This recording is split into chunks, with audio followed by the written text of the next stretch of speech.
O Livro dos Espíritos, Allan Kardec. Continuação da introdução. Item 4. Se os fenômenos que nos ocupam fossem limitados ao movimento dos objetos, teriam ficado, como dissemos, no domínio das ciências físicas. Mas não foi assim. Cabia-lhes nos colocar sobre o caminho de fatos de uma ordem estranha.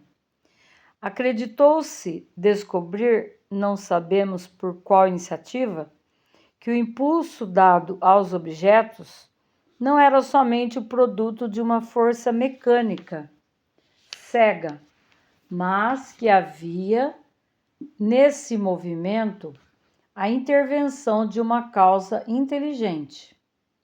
Este caminho, uma vez aberto, era um campo todo novo de observações. Era o véu levantado sobre muitos mistérios. Há nisso, com efeito, uma força inteligente? Tal é a questão. Se essa força existe, qual é ela, qual a sua natureza e sua origem? Está acima da humanidade?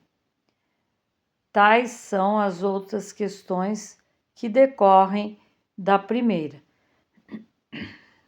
As primeiras manifestações inteligentes ocorreram por meio de mesas se levantando e batendo, com um pé, um número determinado de pancadas e respondendo desse modo por sim e por não, segundo a convenção, a uma questão posta.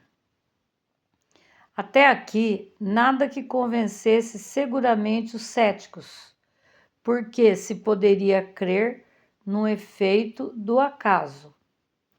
Obtiveram-se depois respostas mais desenvolvidas por meio das letras do alfabeto. O objeto móvel batendo um número de pancadas correspondente ao número de ordem de cada letra. Chegava assim a formular palavras e frases que respondiam às questões propostas. A precisão das respostas, sua correlação com a pergunta, aumentaram o espanto. O ser misterioso que assim respondia, interrogado sobre a sua natureza, declarou que era um espírito ou gênio, se deu um nome e forneceu diversas informações a seu respeito. Há aqui uma circunstância muito importante a notar. Ninguém imaginou os espíritos como um meio de explicar os fenômenos. Foi o próprio fenômeno que revelou a palavra. Frequentemente, fazem-se nas ciências exatas hipóteses para ter uma base de raciocínio. Ora, isso não ocorreu neste caso. O meio de correspondência era demorado e incômodo.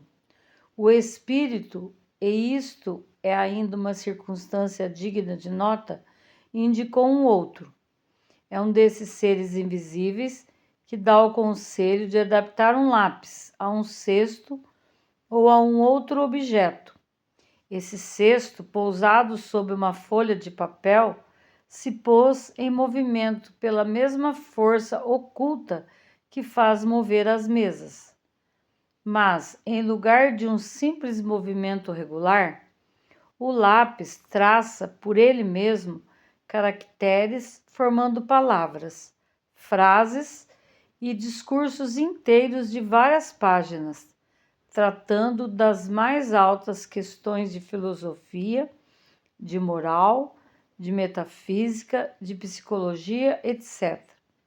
E isto com tanta rapidez como se o fosse escrito com a mão. Esse conselho foi dado simultaneamente na América, na França e em diversos países. Eis os termos pelos quais ele foi dado em Paris, a 10 de junho de 1853.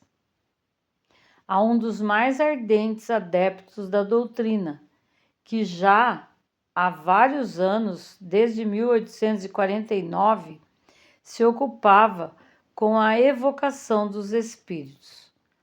Vá pegar no quarto ao lado o pequeno cesto, prenda nele um lápis, coloque-o sobre um papel, coloque os dedos sobre a borda. Alguns instantes depois, o cesto se pôs em movimento e o lápis escreveu, muito visivelmente, esta frase: o que vos digo aqui, eu vos proíbo expressamente de o dizer a alguém. A próxima vez que escrever, escreverei melhor. O objeto ao qual se adapta o lápis, nada sendo senão um instrumento, sua natureza e sua forma são completamente indiferentes. Procurou-se sua mais cômoda disposição.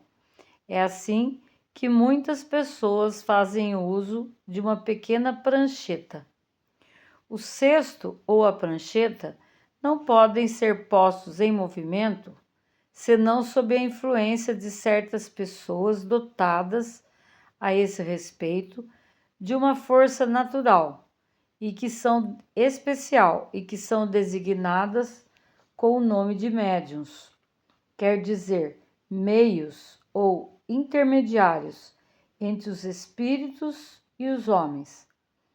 As condições que dão essa força especial prendem-se a causas ao mesmo tempo físicas e morais, ainda imperfeitamente conhecidas, porque são encontrados médiuns de todas as idades, de ambos os sexos e em todos os graus de desenvolvimento intelectual. Essa faculdade, de resto, se desenvolve pelo exercício.